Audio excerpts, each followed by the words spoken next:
Assalamualaikum warahmatullahi wabarakatuh. Selamat datang kembali di channel Mitosek Pendongeng Horor.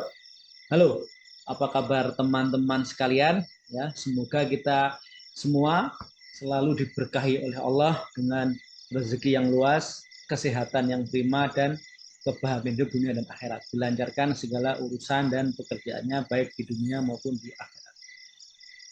Oke, pada malam hari ini Mitosek akan bercerita mengenai eh, kisah sebuah patung di sebuah perkebunan di Jawa Timur. Tapi seperti biasa, sebelum ke cerita, Mr. Zack ingin mengucapkan banyak-banyak terima kasih kepada rekan-rekan semua yang sudah mendukung berkembangnya channel ini, yang sudah mendengarkan, yang sudah mampir, yang sudah like, share, komen, dan subscribe. Hal jazaul ihsani ilal ihsan. Tidak ada balasan atas suatu kebaikan kecuali kebaikan itu sendiri. Bagi teman-teman yang sudah berbuat baik, semoga kebaikan teman-teman dibalas oleh Allah dengan kebaikan yang lebih baik lagi.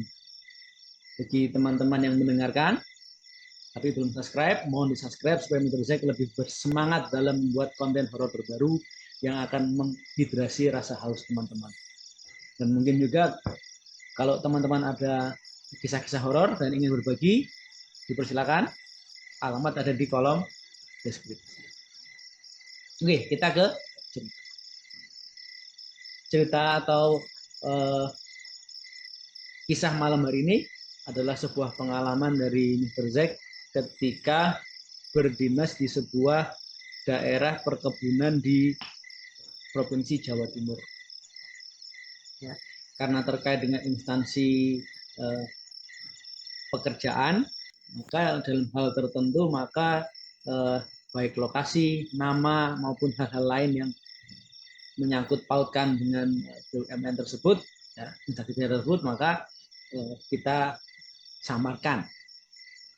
Oke, sekitar tahun 2008 sampai 2010 ya, misalnya saya lupa tepatnya, 2008 sampai 2010 Mas Zack itu pernah berdinas di sebuah instansi perkebunan di Jawa Timur. Ketika kunjungan lapangan, ya seperti biasa kan kunjungan lapangan untuk melaksanakan tugas di sebuah istilahnya apa ya, afdeling perkebunan gitu. Di situ ada semacam ruangan kantor untuk menyimpan barang-barang memorabilia, ya, mungkin boleh dibilang seperti museum kecil gitu.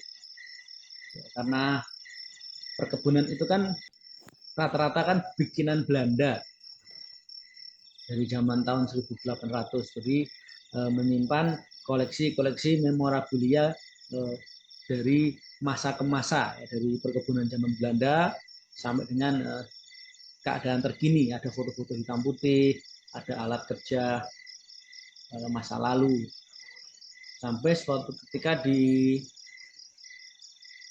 museum tersebut atau di bangunan untuk mengkolek memorabilia ada sepasang patung.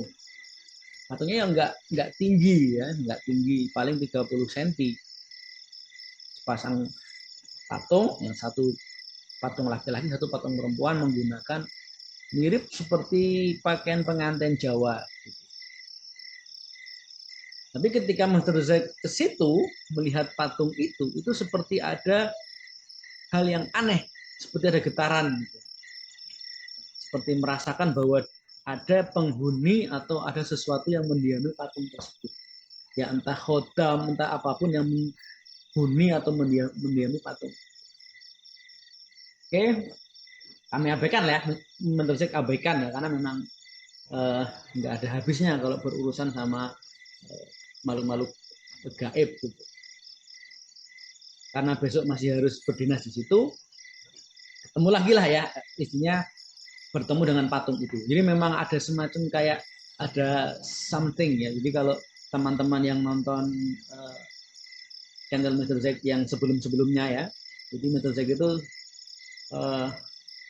ya boleh dibilang apa ya, sakit atau apa, seperti bisa merasakan atau bisa berinteraksi dengan makhluk seperti itu ya. Sudah coba untuk ruqyah itu ya dari dulu seperti itu. singkat cerita sudah menjelang pulang, tanya kan dengan penjaga yang ada di kebun tersebut terkait dengan patung. Saya tanya kan, Pak itu mohon maaf patungnya kok sebenarnya bagus ya, memang kuno artistik gitu ya, terbuat dari kayu. Tapi kok saya merasa itu berat, ada penghuninya gitu ya, ada yang mendiami. Ada kisah apa Pak di balik patung? Nah, kemudian berkisah lah ya. Ini kisah kan diturunkan dari apa ya? Dari masa ke masa. Jadi terkait dengan patung tersebut. Jadi dulu ketika mungkin tahun 1800 akhir atau tahun 1900 awal, ketika Belanda melakukan land clearing atau apa ya, melakukan penebangan lahan, land clearing untuk membangun kebun, Belanda ini menemukan di hutan yang di land clearing tersebut ditebang untuk pembangunan kebun, itu menemukan sepasang patung ya, seperti patung pengantin Jawa gitu, pengantin laki-laki dan pengantin perempuan. Mungkin apa istilahnya ya, loro blonyo apa gitu ya istilahnya. Nah, karena patung itu menarik ya, jadi di antara pengawas atau mungkin pemilik proyek itu ada 2 orang Belanda. Jadi ini kisah turun temurun. Katakanlah yang satu Tuan Willem, yang satu katakanlah Tuan Van Stirum. Ini nama samaran ya. Dibawa pulanglah patung itu ya, yang satu dibawa Tuan Van Stirum, satu dibawa Tuan William misalnya. Ditaruh di kaca, taruh di meja. Begitu besok pagi mereka di rumah masing-masing ya, itu ribut. Kenapa? Heboh. Kenapa? Patungnya nggak ada, patungnya hilang.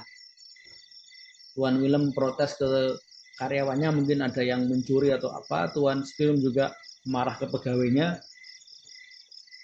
siapa tahu ada yang mencuri.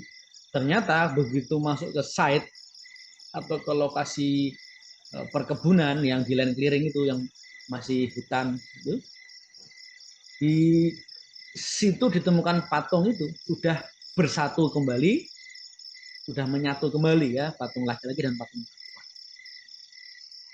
Oke, pertama ya mungkin karena perbedaan budaya ya, karena pada waktu itu ya, tahun awal-awal tahun 1900 atau akhir tahun 1800, masih banyak orang Jawa yang mohon maaf ya, mungkin masih apa istilahnya, dengan segala hormat lah, mungkin masih kejawen atau apa, sudah mulai ada hal yang aneh dengan patung ini. Sudah tidak ingin apa sembarangan. Tapi karena perbedaan budaya, orang Belanda ini mungkin lebih modern, itu udahlah kayak gitu itu nggak percaya. Padahal sudah diingatkan ya oleh mungkin oleh orang kepercayaan orang Belanda yang berasal dari Jawa. Dibawa pulang patung itu lagi ya sama Tuan Willem sama Tuan Van Stirum, taruh di lemari kaca, dikunci. Ternyata patung itu kembali lagi ke lokasi yang sama. Padahal rumahnya pejabat Belanda itu kan pasti ada centengnya ya. Kalau zaman sekarang ada satpamnya. Tapi nggak ada yang keluar masuk rumah. Ya, centengnya juga berjaga, dan anehnya patung itu ada di situ, tidak ingin dipisahkan. Nah, ya entah betul atau kebetulan ya, setelah patung itu diambil itu banyak kecelakaan kerja di land clearing tersebut, di situs atau di sites untuk land clearing kan, menebang pohon hutan yang pohon heterogen itu untuk ditanami tanaman perkebunan yang lebih homogen. Jadi banyak sekali kecelakaan kerja. Betul atau kebetulan ya, banyak yang ya karena mohon maaf ya, karena adat dan kondisi sosial ekonomi pendidikan zaman itu, jadi banyak yang mempercayai bahwa ini apa namanya ulahnya danyang dari penunggu patung, wawalan bisawab. Nah, sampai kemudian menjadi sebuah perkebunan dan di tempatnya ditemukan patung itu dibuat semacam taman buatan dan patung itu ditaruh di situ. Sampai kemudian ya kita tahu kan ya ada gejolak politik, kemudian Belanda kalah, Indonesia menjadi sebuah negara berdaulat, kemudian patung itu dipindahkan ke ruang memorabilia. Dan banyak orang yang apa istilahnya ya, yang memahami atau mengetahui bahwa patung itu nggak bisa dipisahkan. Kalau dipisahkan katanya ya pasti orang yang memisahkan itu pasti nemui celaka, bahasa Jawanya nemui bilahi. Tapi kan kayak gitu apa yang namanya sebuah perbuatan yang kalau dalam ajaran agama yang saya percaya ya Islam gitu ya, itu salah ya, bahwa apapun yang terjadi di bumi ini semua atas kuasa dan atas kehendak Allah dan Tuhan. Jadi banyak yang percaya kalau patung itu dipisahkan gitu, yang laki-laki misalkan ditaruh di ujung, yang perempuan taruh di ujung yang lain, itu besok paginya bisa nyatu kembali dan orang yang memindahkan pasti kena celaka ya, atau kena sesuatu lah, entah dimutasi, entah jatuh dan sebagainya. Jadi rumusnya seperti itu. Patung itu dipindahkan karena kalau di taman kan terkena apa ya, panas hujan. Jadi untuk menjaga nilai historis itu patung diduga dari zaman kerajaan, mungkin itu zaman Majapahit atau zaman apa gitu. Ya bisa jadi ya dari zaman Majapahit karena mungkin dulu dikasih apa istilahnya, dengan segala hormat lah ya, dikasih sesajen atau dikasih apa, jadi ada suatu khodam atau makhluk yang tinggal di dalam patung tersebut untuk menghargai nilai artistik supaya nggak terkena hujan dan panas. Patung tersebut ditaruh di dalam ruangan dan tetap disatukan menjadi satu. Dan rumornya kalau dipisahkan itu dia akan balik lagi bareng gitu ya, entah yang laki-laki menghilang, entah yang perempuan menghilang kembali lagi ke titik semula, atau salah satunya kembali menemui pasangannya. Dan yang orang yang sengaja memindahkan itu akan menemui kecelakaan atau menemui hal-hal yang tidak baik. Tapi ya itu mungkin sebuah kebetulan aja kan, ya semua terjadi di bumi ini atas kehendak dan atas izin dari Allah Subhanahu Wa Taala, Tuhan yang Maha Kuasa.